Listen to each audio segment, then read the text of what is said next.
माननीय उप मुख्यमंत्री श्रीमान जगदीश देवड़ा जी, श्रीमान राजेंद्र शुक्ला जी, हमारे दोनों वरिष्ठ अधिकारियों के साथ जगदीशपुर में भोपाल की पुराना राजधानी का ये केंद्र, भोपाल राज्य स्टेट के टाइम इसकी कहानी सबको जानकारी है, लेकिन जानबूझ करके इस गौरवशाली स्थान को, इसके गौरवशाली अतीत को धुंधला करने का प्रयास किया गया।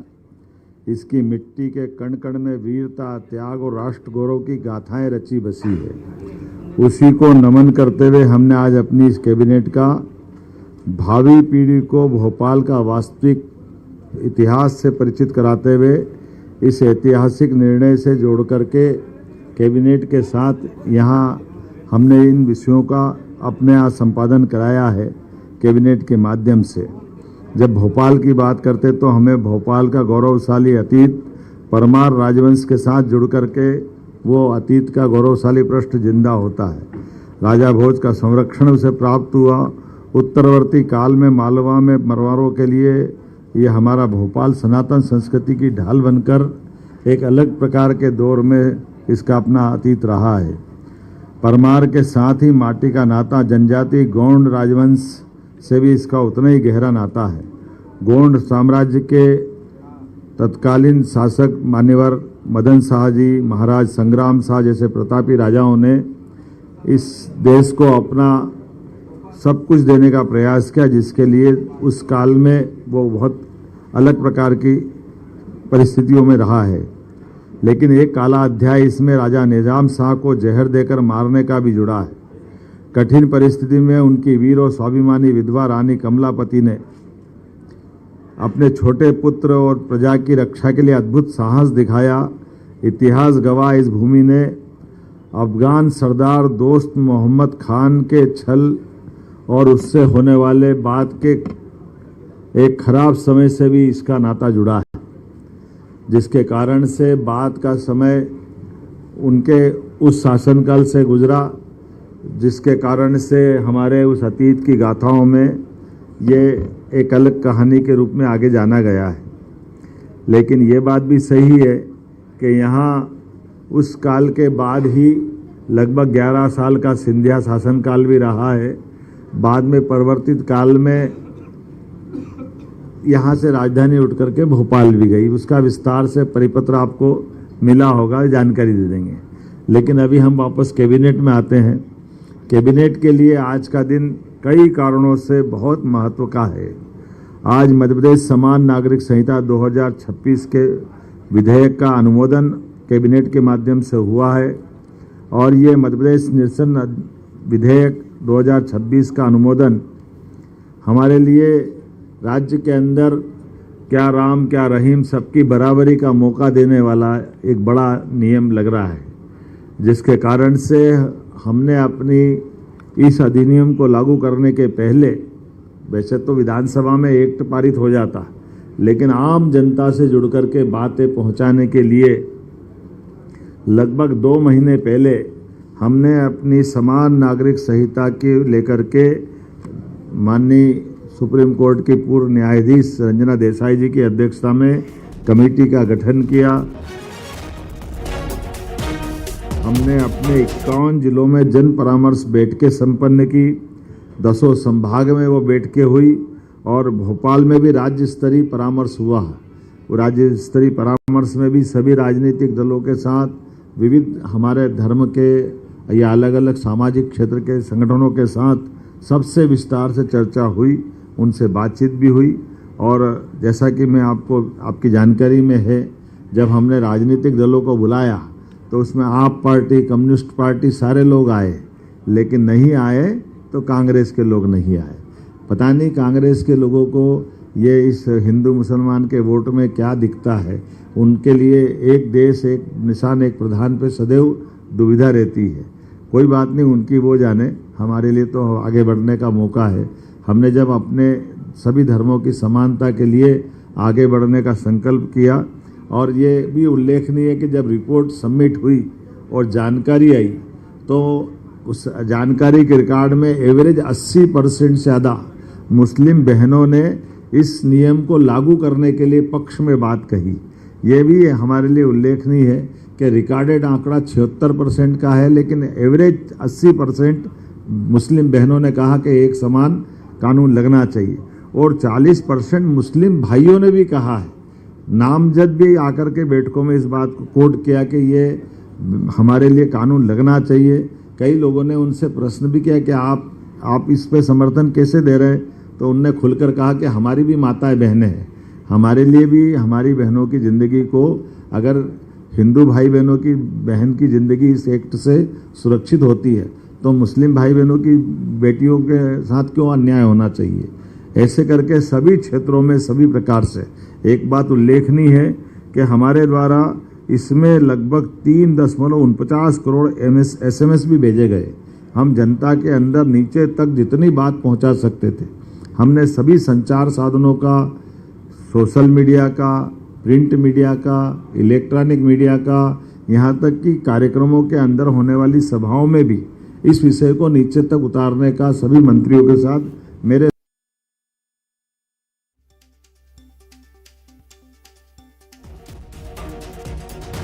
10 लाख प्रतिक्रिया हमको इसके माध्यम से प्राप्त हुई, और जब ये धीरे धीरे करके चारों तरफ से हमारी बातों का समापन की तरफ हम आए तो आज मुझे इस बात की प्रसन्नता है, 70 साल के इतिहास में ये युगांतकारी क्षण है जिसकी साक्षी 8.5 करोड़ जनता बन रही है। जब हम मध्य प्रदेश की धरती पर समान अधिकार, समान अवसर, समान नागरिक, समान न्याय के स्वर्णिम चतुर्भुज के उदय की तरफ बढ़ रहे हैं। आज मध्य प्रदेश की कैबिनेट ने समान नागरिक संहिता विधेयक 2026 को सहर्ष सर्वानुमति से स्वीकृति प्रदान की है। मैं हमारे सभी माननीय मंत्रिमंडल के साथियों के साथ आप सबको भी बधाई देना चाहूँगा। इस विधेयक को 20 जुलाई 2026 से प्रारंभ हो रहे विधानसभा के सत्र में रखने के लिए हमारी कैबिनेट की अनिवार्यता की बाधा या उसकी मदद से हमने इस दिशा में आगे कदम बढ़ाया है। ये बात सही है कि भारतीय संस्कृति में समानता का भाव, सर्वे भवन्तु सुखिनः, सर्वे सन्तु निरामया, ये वेद वाक्य के उद्घोष के साथ होता आया है। हमारे लिए समानता भारतीय संस्कृति का, भारतीय संस्कारों का सदैव अभिन्न अंग रहा है। ऋग्वेद में भी कहा गया है, हमारे संकल्प समान हो, हमारी सोच समान हो, हमारी संवेदना समान हो, ताकि हम सब एकता, समरसता और सद्भाव के प्रतिमान स्थापित करें। माननीय प्रधानमंत्री जी ने भी 2047 के विकसित भारत के निर्माण के लिए जो उद्घोषित वाक्य है जन जन की जुबान पे चढ़ा हुआ है, सबका साथ, सबका विकास, सबका विश्वास, सबका प्रयास, ये जो बात है, ये मंत्र है, ये ही इसकी पहली शर्त है कि समाज में बिना किसी भेदभाव के सबको अपना अधिकार मिले और कानून सभी के लिए बराबर रहे। मुझे इस बात की प्रसन्नता है, जब परमात्मा और प्रकृति इंसानों के बीच भेद नहीं करती है तो ये भेद करने का अधिकार आखिर आया कहाँ से। मैं संविधान निर्माता डॉक्टर बाबा साहब भीमराव अम्बेडकर के चरणों में भी नमन करता हूँ। संविधान के अनुच्छेद 14 और 44 में समान नागरिक संहिता समान अधिकार एवं समान अवसर का मार्ग प्रशस्त करती है।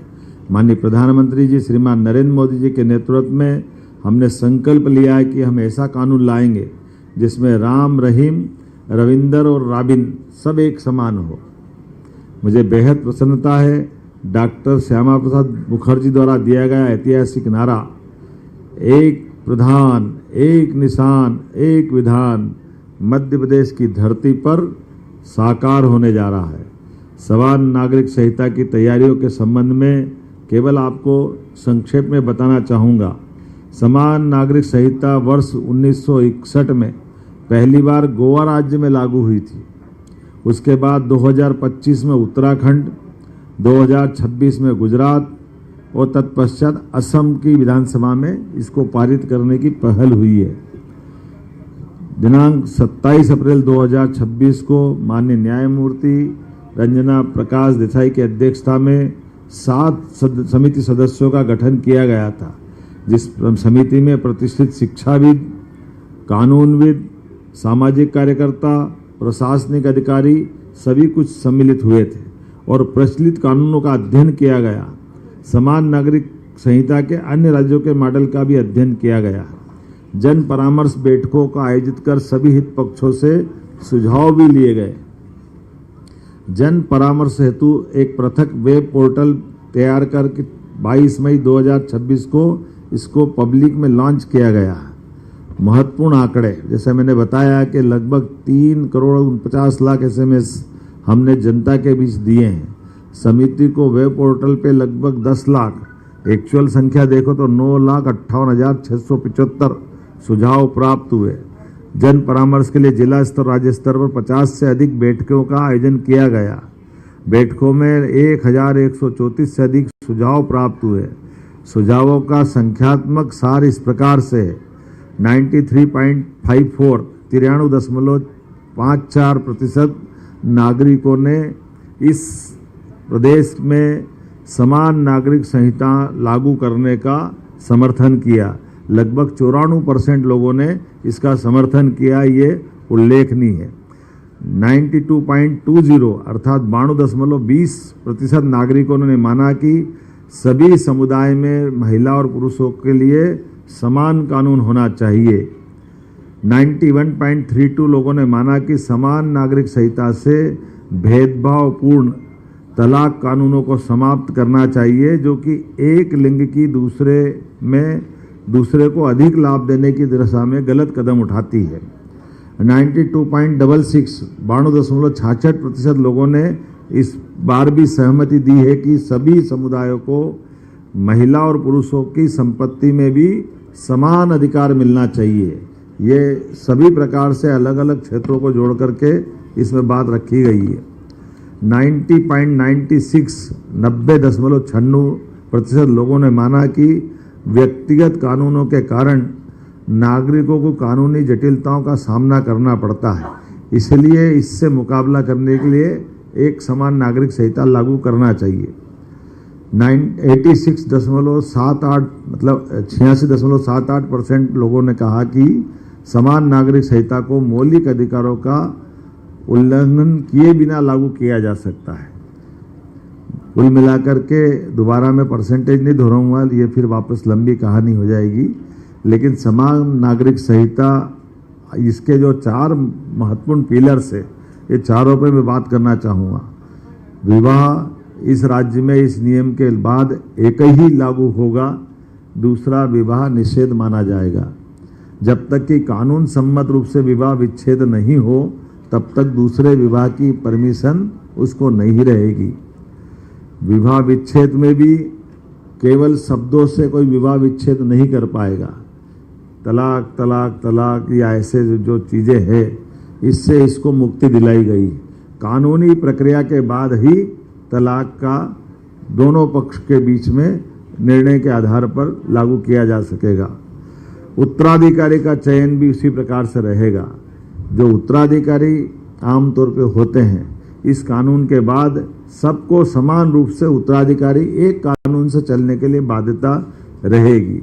और एक उत्तराधिकारी में महिला पुरुष का भी अधिकार कम ज़्यादा नहीं होगा, दोनों को समान होगा। कुछ कानूनों में पहले महिलाओं को आधा अधिकार दिया गया था, तो ऐसे में बहनों को भाइयों को समान अधिकार इस कानून के माध्यम से दिया जाएगा।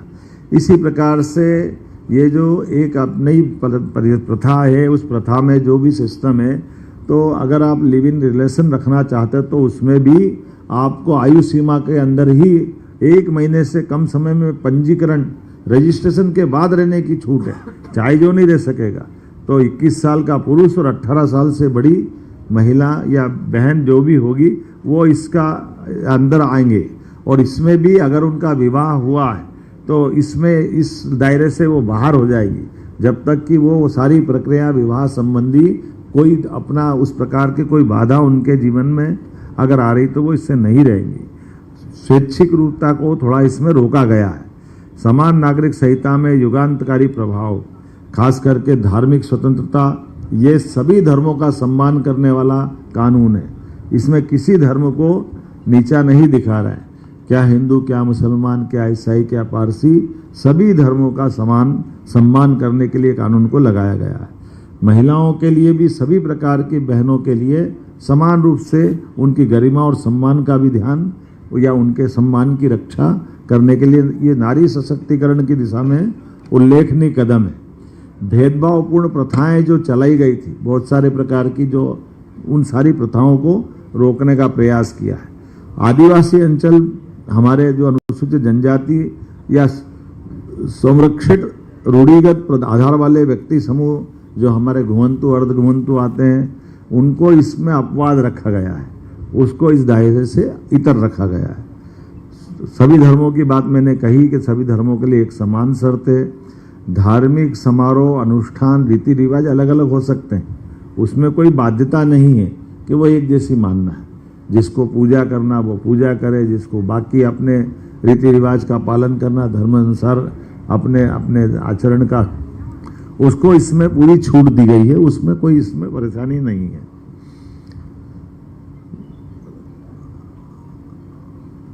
विवाह की न्यूनतम आयु सभी के लिए 21 वर्ष है, महिलाओं की न्यूनतम आयु 18 वर्ष है। इससे वो जो गलत प्रथा थी, यौवन आधारित अलग अलग आयु में विवाह की जो प्रथा थी, वो विवाह की प्रथा को प्रतिबंधित किया गया है। विवाह के लिए रजिस्ट्रेशन सबका होगा। अब ये हम सब गौर करें, विवाह का पंजीयन पंचायत से लेकर के नगरीय निकाय तक, ग्रामीण स्तर में, शहर स्तर में रजिस्ट्रेशन अनिवार्य रहेगा।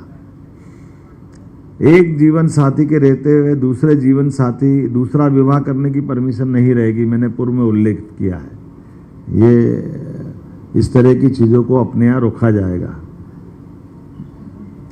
न्यायालय के बाहर विवाह विच्छेद नहीं किए जा सकेंगे। पुत्र पुत्रियों को समान अधिकार की बात मैंने पहले कर दी है। महिलाओं को संपत्ति में भी हस्तांतरित उसी प्रकार से होंगी जैसे पुरुष को होती है, इसमें कोई अंतर नहीं रहने वाला है। ये बाकी तो बातें हो गई। यदि व्यक्ति, कोई विवाहित व्यक्ति लिव इन संबंध बनाता है तो 5 साल तक की सजा होगी उसको। ये हमने कठोरता से लागू कराया, इसमें छूट नहीं है। न्याय सबके लिए समान है, अधिकार सबके लिए समान है, अवसर सबके लिए समान है। और यही संविधान निर्माताओं का सपना है, ये हमारी सरकार का सपना भी है।